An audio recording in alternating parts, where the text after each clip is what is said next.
I really like the deathcore of Krieg. There's just something so appealing about their aesthetics. It really reminds me of like Jin Row and World War I stormtroopers, which is of course by design. I mean, just look at them, they are just a mixture of the coolest parts of the French and German World War I uniforms. I do have some problems with them, mostly their tactics and structure, but that's for later. Let's first start with their war. Krigsmen come from the planet Krieg. I mean, go figure. Krieg, of course, is a German meaning for war. I have no idea who the guy that had a brilliant idea to name a planet War is, but he is in close second when it comes to people that doom their worlds by giving them apocalyptic names. Right behind the guy that named an entire planet Armageddon. Anyway, before the great trial of the apocalypse, Krieg was a bustling trade planet that was also a hive world. Although a planet being a hive city usually means that you have the rights and work schedule of a slave, people on Krieg had it far better, by which I mean they had only Victorian era work conditions. Unfortunately for them, they were being ruled by the Council of Autocrats, collection of nobles or rulers of hive cities who didn't quite want Imperium taking their shit from them through tithes in exchange for some protection that they never needed. So they decided to claim independence from the Imperium,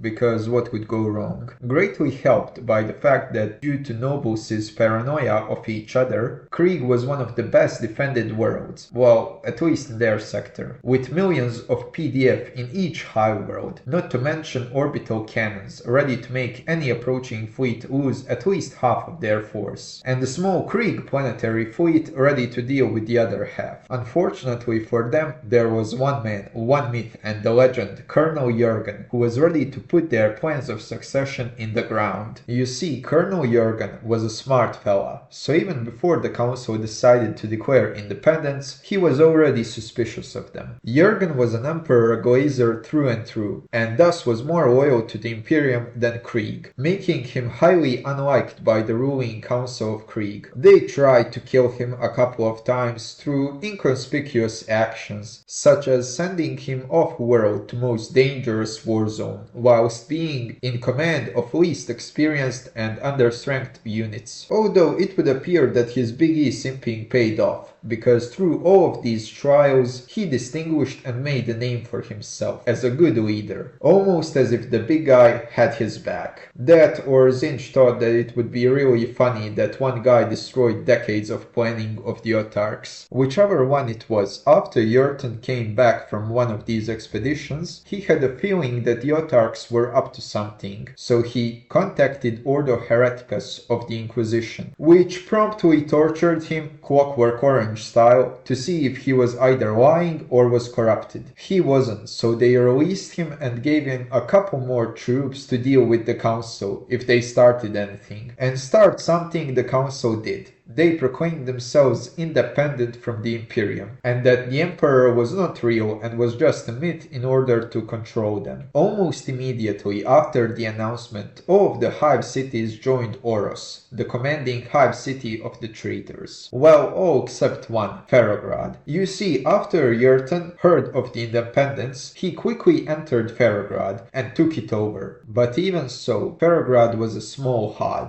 multiple times smaller than Oros. And they weren't only fighting Oros, but the entire planet. That being said, they weren't alone. Throughout all of the traitor hives, there were a loyalist cell of the Emperor believers that sabotaged traitor logistics and even almost managed to blow up a chief architect of the rebellion by planting a bomb in his car. Even so, odds of victory for the loyalists were slim, and shrinking every single day that the traitors could exploit the numerical numbers by simply mobilizing more troops, and thus winning the war of the attrition. Something had to be done. Under the Ferrograd there existed ancient weapons from the Dark Age, weapons that could turn the tide of the war for the loyalists. So a faithful ally of Jurten, Archmagos Goril, brought up the idea to Jurten, and after getting a go-ahead order from the Imperium, Jurten authorized their use. Yeah, I'm not gonna beat around the bush. These weapons were nukes, but cracked up by 40,000%. So yeah, nuclear holocaust followed. Trillions atomized in an instant. Because kill them all. God will sort out his own.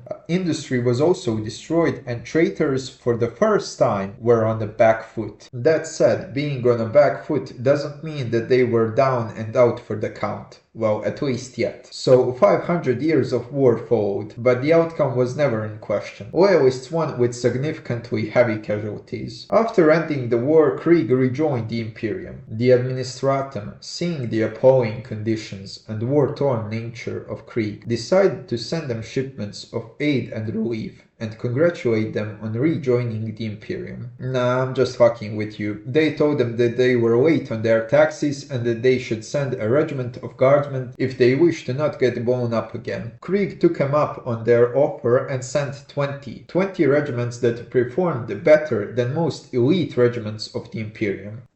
After seeing this, Administratum sent actual aid, by which I don't mean actual humanitarian aid, but manufacturing aid, so that they could create more regiments sooner rather than later, and thus Krieg was classified as a fortress world, and Death Corps were born. They also cloned people using Jurton's DNA to replace losses faster, which is a bit heretical, but Imperium ain't complaining. Now, in older war, the way in which they fought was severely retarded. They fought in Napoleonic-era line formations, whilst slowly walking up to the enemy positions. You know, I don't think that the author of that war quite understood that the reason the soldiers of that time period fought in such a way was because they couldn't hit shit by themselves, due to how inaccurate their muskets were by themselves, which forced them to do volley fires. The moment soldiers got access to more accurate rifles, even during the same time period, they immediately switched to the loose formation. I mean, just look at the Austrian air rifles from the Napoleonic Wars and how they were used. So it doesn't make any sense for Krigsmen that use semi-automatic weapons that fire lasers to fight in line formations. Although I'll give credit to Games Workshop, they did move away from this to a more realistic way of war for them, which I can appreciate. Nowadays, their way of war is much more realistic, with multiple trench lines in front and a mechanized reserve element in the back, ready to assist forward positions or encircle the attacking group.